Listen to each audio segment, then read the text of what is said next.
Hi, welcome to Stockshaala powered by Kotak Securities. और अपने अगले वीडियो को लेकर मैं आ गया जहां पर हम समझने वाले हैं फ्यूचर और ऑप्शंस के अंतर को। फ्यूचर और ऑप्शन के बीच असली फर्क क्या होता है। बहुत लोग इन दिनों इसको लेकर कंफ्यूज हैं, लेकिन सच बताऊं तो ये बड़ा आसान है। सबसे पहले छोटा सा आइडिया समझिए। फ्यूचर्स में सौदा पक्का होता है, लेकिन अगर आपने खरीदने का फैसला किया है तो आपको उस सौदे को पूरा करना ही पड़ेगा। जी हाँ, अगर आपने ये तय किया कि मैं ये फ्यूचर लेता हूं और मुझे इतने शेयर लेने हैं, तो उसका जो भी प्राइस डिफरेंस होगा, जो भी प्राइस मूवमेंट होगा, वो आपको सेटल करना पड़ेगा। ये जिम्मेदारी आपने ले ली तो आप इससे मुंह नहीं मोड़ सकते। लेकिन ऑप्शन में सौदा पक्का नहीं होता, आपके पास हक होता है। मजबूरी नहीं है कि आपको ये करना ही करना है। चाहे तो सौदा पूरा करें, चाहे तो छोड़ दें। बस यही सबसे बड़ा फर्क है फ्यूचर और ऑप्शन के बीच। आप कहेंगे यार ये कैसे संभव है, क्या बता दिया। कोई बात नहीं, एक एग्जांपल समझिए, एक मिसाल लीजिए, एक नज़ीर लीजिए। मान लीजिए आप बाजार में फल खरीदने गए, ठीक है। अब आपने फल वाले से बात की कि कल मैं आपसे 2 किलो सेब लूंगा, ठीक है। 2 किलो चलिए छोटी क्वांटिटी आपको लग रही होगी। आपने कहा कि यार कल मैं अपने घर भंडारा करा रहा हूं, मुझे चलो 10 किलो कोई सेब चाहिए, ठीक है। आज की कीमत तय कर लो। ये फ्यूचर जैसा हुआ, ठीक है। तो उसने कहा कि ठीक है, आपको कल 10 किलो सेब चाहिए, 100 रुपए किलो के हिसाब से मैं आपको सेब दे दूंगा, ठीक है। तो ये फ्यूचर जैसा हो गया, क्योंकि कीमत तय कर ली आपने आज ही। अब आपने कहा कि ठीक है भैया, तुम्हारा जो सामान हुआ 100 रुपए के हिसाब से 10 किलो 1000 रुपए का हुआ ना, ये तुम 100 रुपए मेरी तरफ से एडवांस रख लो, ठीक है।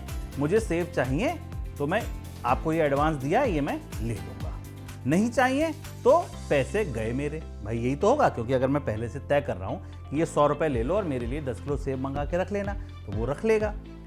अब आप ऑप्शन को समझिए। आपने हक लिया है कि मैं चाहूं तो कल आके उस रेट पर सेब ले सकता हूं। नहीं लूंगा तो क्या होगा, ज्यादा से ज्यादा मेरे 100 रुपए चले जाएंगे ना, इससे ज्यादा कुछ नहीं होगा।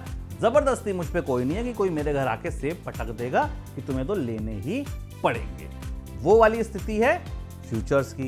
यहां पे आपने हक ले लिया कि भैया 100 रुपए एडवांस रखो, या तो सेब ले लूंगा, वरना 100 रुपए तुम रख लेना मेरे, जो तुम्हारा नुकसान होगा उसकी भरपाई तुम इससे कर लेना। अब पॉइंट्स में फर्क समझते हैं। पहला फर्क, फ्यूचर में वादा पूरा करना पड़ता है, मतलब वादा किया तो निभाना पड़ेगा, ठीक है।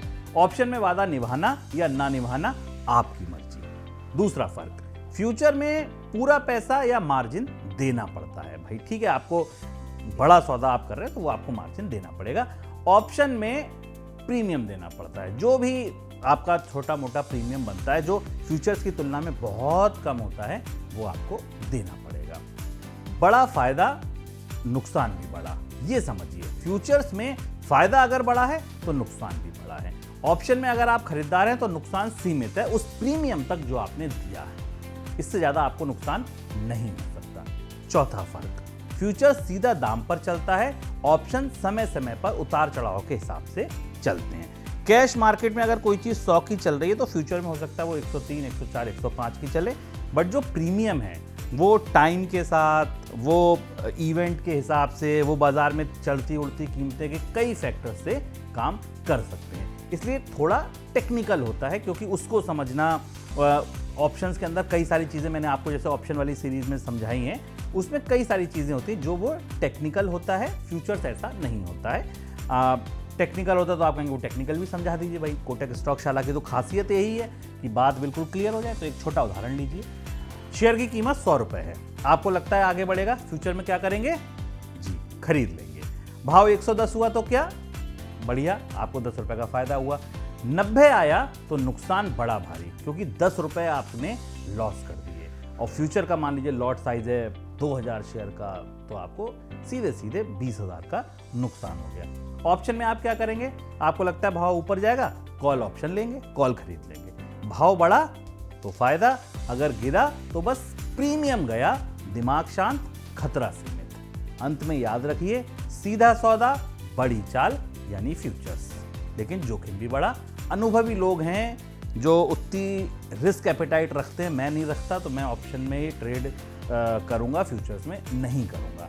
ऑप्शन थोड़े लचीले हैं, कम जोखिम वाले हैं, समझदार तरीका है। शुरुआत से लेकर और प्रोफेशनल्स सबके काम आता है। अच्छा, छोटा सा सवाल है आपके लिए, लिखिए कि आप किस तरीके के इंसान हैं, तेज चाल, बड़ा जोखिम या सोच समझ के खेलने वाले सीमित जोखिम के साथ। अगर ये साफ होगा तो आपकी ट्रेडिंग भी साफ होगी।